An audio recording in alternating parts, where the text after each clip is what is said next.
So if you consider just the radius, it is m. If you consider the whole diameter, it will be 2m.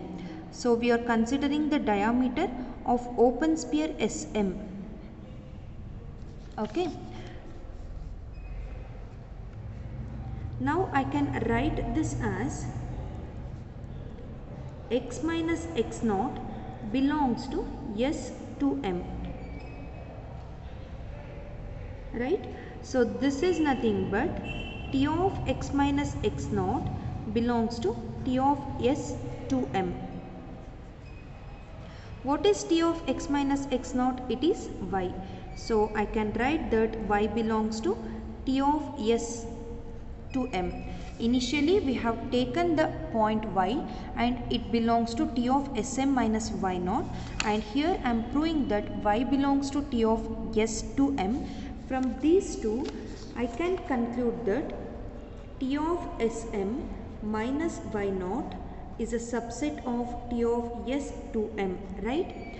So in the beginning of this theorem we have seen that T of Sr is equal to R into T of S1. So using that I can write T of S2m as T of Sm minus y naught is subset of T of S2m, and this is equal to 2m into T of S1, which is nothing but T of Sm minus y naught is a subset of 2m into T of S1, right? This implies T of Sm whole closure minus y naught is a subset of 2m T of S1 whole closure, which is nothing but 2m into T of S1 closure. We can write in this way. So again this implies T of Sm closure minus y naught is a subset of 2m into T of S1 whole closure. Call this as equation number 6. Now from 3 and 6, which is your equation number 3? Equation number 3 is 0 is the interior point of T of Sm closure minus y naught, right? From that is it follows that origin is also an interior point of T of S1 closure. From 3 and 6 we can say that origin is also an interior point of T of S1 closure. Hence there exists some point epsilon which is greater than 0 such that S epsilon dash is a subset of T of S1 closure. Call this as equation number 7. Okay. This is from the definition of interior point, that is if 0 belongs to T of Sn naught minus y naught, or here it is m, right? Sm minus y naught, then T of Sm minus y naught is a subset of T of S2m. So we can write T of Sm minus y naught, this is closure, is a subset of T of S2m. 0 belongs to, from this you can write 0 belongs to T of S2m closure, right? So since T of S2m is equal to 2m into T of S1, 0 belongs to T of S1 implies you that 0 belongs to T of S1 closure also. So using the definition of interior point, directly we can write this S epsilon closure, sorry, S epsilon dash is subset of T of S1 closure. This is for some positive number epsilon, okay. So now we have to prove that this S epsilon dash is subset of T of S3 closure. in order to prove the image of each open sphere centered at origin in B contains an open sphere centered on the origin B prime, we have to prove this part. Okay, so for that, first I will consider an element in B prime. It will be in the form of norm y is less than epsilon, where epsilon is your some positive integer, right?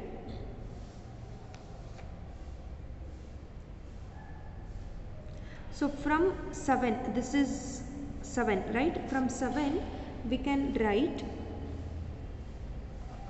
y belongs to T of S1. I repeat, so I have just taken this as equation number 8. Y belongs to B prime is nothing but y belongs to S epsilon prime, right?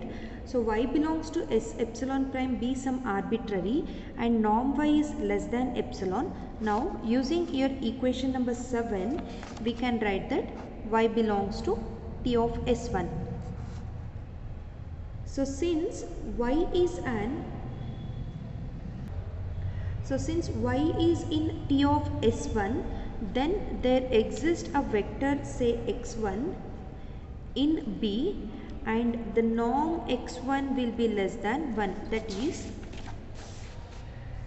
if we consider this as S1 and this as, so here I have an open sphere. Okay, for this the image will be here another sphere. This is B and this is B prime.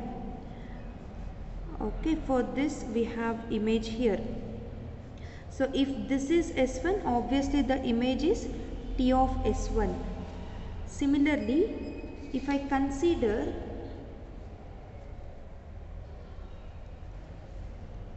S epsilon here as one more sphere, the image of this sphere will be here and in B prime it is S epsilon prime. So in this, if I have a point say x1, for this point again there will be image here. I will denote that as some y. Okay, so this y is in T of S1. So its point, that means the vector for this will be in your space B and it is x1. So norm of x1 will be less than 1.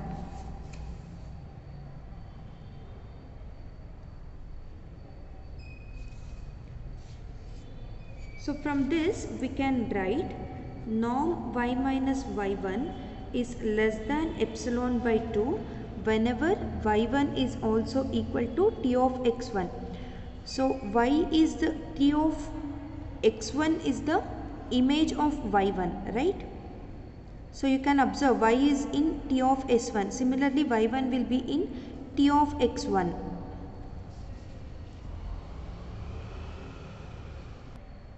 Or we can write that as, since y is in T of S1, there exists another point y1 which is also in T of S1 such that norm of y minus y1 is less than epsilon by 2. Okay. So from equation number 7, S epsilon prime subset of T of S1 closure, we can write y1 belongs to T of S1 and this implies there exists a vector x1 in S1. This is image, right? So y1 belongs to T of S1.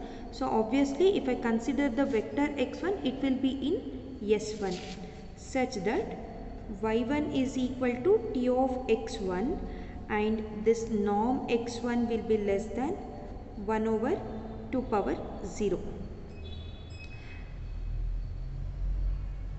So again from equation 7, if I consider one more point say epsilon by 2, this is also will be a subset of T of S1 1 by 2 whole closure.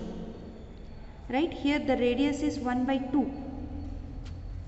So from this again we can write norm y minus y1 is less than epsilon by 2, and this implies y minus y1 is belonging to s prime epsilon by 2, which is a subset of t of s 1 by 2, such that norm y minus y1 into minus y2, norm y minus y1 minus y2 is less than epsilon by 2 whole square, where y2 will be, here y1 is t of x1, so y2 will be t of x2. So similarly here we have written norm x1 is less than 1 by 2 power 0, so here it will be norm x2 and this will be less than 1 by 2. If you continue the process in this way, finally we will obtain a sequence xn in B such that your norm xn will be less than 1 over 2 power n minus 1. You can observe from this. So that is, I can write that as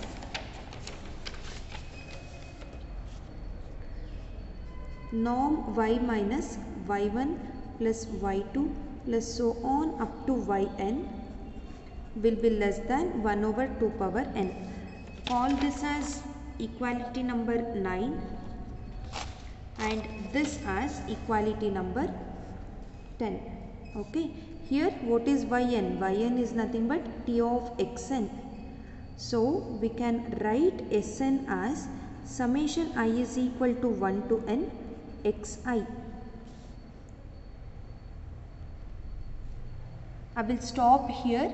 I will continue the next part of the proof in the coming sessions. Okay. Thank you.